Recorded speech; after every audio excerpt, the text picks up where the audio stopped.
What's up, leadership? My name is Johnay. And my name is Miguel. Welcome to episode 9 of season 5 of What's Up, Leadership. Today we will be talking about social media and its impact, good or bad. I think it's too personal. That's what I got Twitter for. Instagram. So, what do you feel about social media? I feel like social media is good. It helps you to stay connected with people that you haven't seen in a long time. What about you? I feel like social media could be a good and bad impact because a lot of people take it, like, do bad things on it.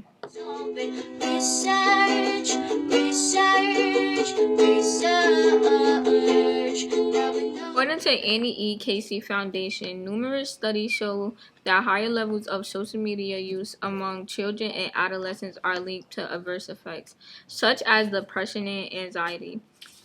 Inadequate sleep, low self-esteem, poor body image, eating disorder behaviors, and online harassment. According to the same source, social media may boost mental health of LGBTQ youth by fostering connections with peers, facilitating identity development, and enabling social support. Now let's go to a clip from an expert on the impacts of social media. With social media sites being used by 1/3 of the entire world, they've clearly had a major influence on society. But what about our bodies? Here are 5 crazy ways that social media and the internet are affecting your brain right now. Can't log off? Surprisingly, 5 to 10% of internet users are actually unable to control how much time they spend online. Though it's a psychological addiction as opposed to a substance addiction, brain scans of these people actually show a similar impairment of regions that those with drug dependence have. Specifically, there's a clear degradation of white matter in the regions that control emotional processing, attention, and decision making. Because social media provides immediate rewards with very little effort required, your brain begins to rewire itself, making you desire these stimulations, and you begin to crave more of this neurological excitement after each interaction. Sounds a little like a drug, right? We also see a shift when looking at multitasking. You might think that those who use social media or constantly switch between work and websites are better at multitasking, but studies have found that when comparing heavy media users to others, they perform much worse during task switching tests. Increased multitasking online reduces your brain's ability to filter out interferences and can even make it harder for your brain to commit information to memory. Like when your phone buzzes in the middle of productive work. Or wait, did it even buzz? Phantom vibration syndrome is a relatively new psychological phenomenon where you think you felt your phone go off, but it didn't. In one study, 89% of test subjects said they experienced this at least once every 2 weeks.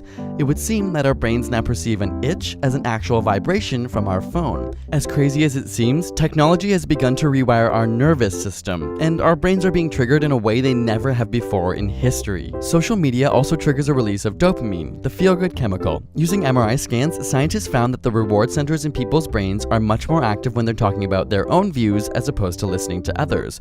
Not so surprising, we all love talking about ourselves, right? But it turns out that while 30 to 40% of face-to-face conversations involve communicating our own experiences, around 80% of social media communication is self-involved. The same part of your brain related to orgasms, motivation, and love are stimulated by your social media use, and even more so when you know you have an audience. Our body is physiologically rewarding us for talking about ourselves online. But it's not all so self-involved. In fact, studies on relationships have found that partners tend to like each other more if they meet for the first time online rather than with a face-to-face interaction. Whether it's because people are more anonymous or perhaps more clear about their future goals, there's a statistical increase in successful partnerships that started online. So while the internet has changed our verbal communication with increased physical separation, perhaps the ones that matter the most end up even closer. Now let's take a look at what people in our leadership community have to say about social media. Personally, I'm not gonna lie, I feel like it's just so much going on at one time on social media. Like, people are just beefing over stupid shit. Oh. I feel like it's toxic. Toxic because a lot of people be acting like somebody it really ain't on social media. They just be trying to portray a lifestyle they ain't really living. So I feel like that just be gassing your heads up too much. But I feel like it could be positive, but it's rarely positive because everybody uses it. Some people just, be using it, for influence, to influence others. Because sometimes the influence that they be spreading don't be positive, so. I'm completely back with you. A lot of time. Like, I really be on my phone every single day. Every hour, every minute. I wake up on my phone. Like, I go to sleep on my phone. I wake up to be on my phone. I try to limit my time on social media. I try to, but then it's just so tempting. Like I just want to, feel me, like TikTok, Instagram, Snapchat. There's so much that like I want to see. I don't know. I'm nosy. I mean, I'm a content creator too, but I limit my time on social media because I don't be trying to get sucked into the rabbit hole of just scrolling. So I just be there for like maybe the most every day, like 2 hours, the most. But that's still a lot. I'm gonna be real. I'm trying to cut it down to like 30 minutes an hour, because I could be using those 30 minutes, to be doing something more productive. So I feel like social media bad when it take up too much of your time. Personally, I feel like the age limit should be like at least 16 or 17 to use social media. I disagree. Because let me speak. No, because I'm not gonna lie to you. Like these kids nowadays, like they're really getting beyond themselves. Like they over here doing all this grown stuff. They cussing on here, just being grown. And like I feel like they should not be on there at this early age. Even like 8-year-old, they just seeing a whole bunch of nasty things on Instagram, on TikTok. They just being seeing a whole lot of things. So I feel like they should not be on Instagram or Snapchat or TikTok or none of that until they're at least 16. I feel like personally, if I have a child, they're not going to even be allowed to have a phone till they're like 18. Just because there's so much toxicness. I want my child to just have his priorities straight, you know what I'm saying? I don't want him to fall into the category like he's just like every other kid, I want him to be disciplined. I want him to be an athlete, I don't want him to be distracted by what's going on online. So 18, the minimum for me. So I feel like they could just call me through their friend's phone.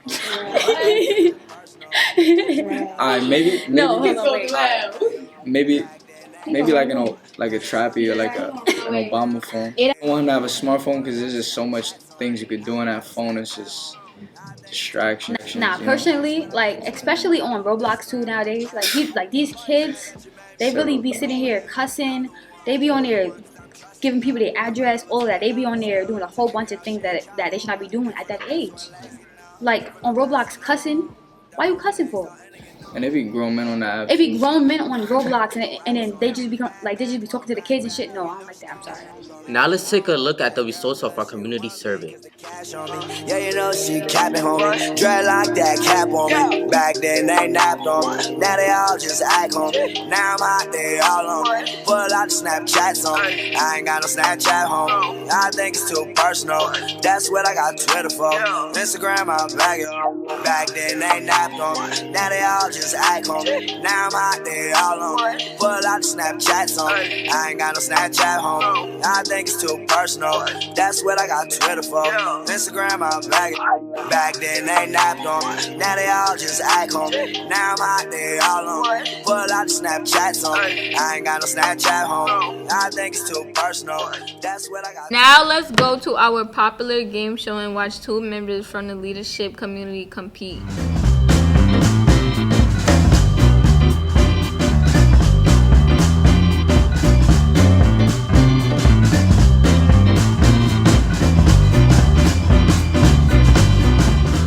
First question, which social media platform is known for its 280 character limit for tweets? A, Facebook, B, Twitter, C, LinkedIn, or 4, Instagram? Bro, why did it even go off? Yes, they hit at the same time.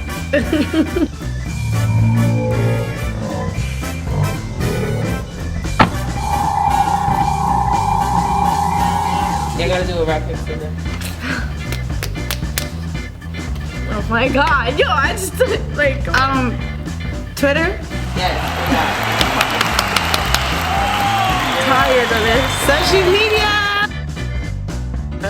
Question number 2. Which social media platform is best for professional networking and job hunting? A, Snapchat, B, Facebook, C, Instagram, or D, LinkedIn? I'll take it. Girl, what? Do that over. You got it. You won. Anissa. Oh, alright. Facebook. And What? You want to steal? LinkedIn. Yes. Oh, I wasn't listening to the first one. What am I winning? Question number 3. Which social media platform is famous for its story feature where posts disappear after 24 hours? A, Facebook, B, Twitter, C, Snapchat, or D, Instagram? Rock, paper, scissors.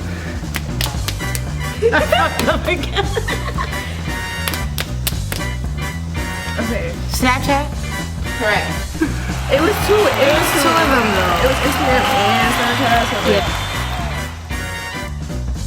I'm about to win. Question number 4. Which social media platform is popular for sharing visual content like photos and short videos? A, Facebook, B, Twitter, C, LinkedIn, or D, Instagram? Rock, paper, scissors. Instagram. Correct. That's the only question you got right. And the winner is This happened. This happened. Emerald.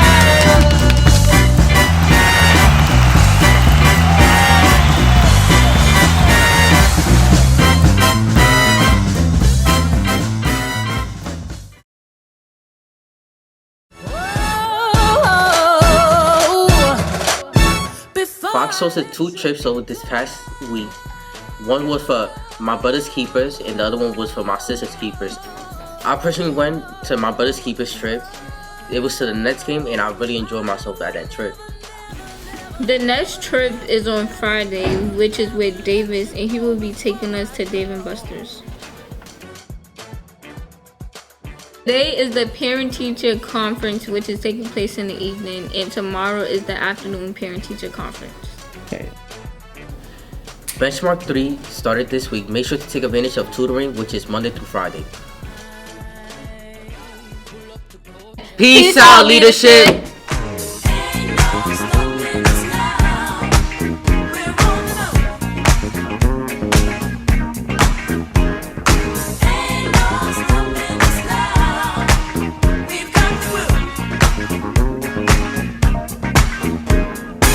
There's been so many things that's held us down, but now it looks like things are finally coming around. I know we've got a long, long way to go, and where we'll end up, I don't know. But we won't let nothing hold us back. We're putting our show together, we're polishing up our act.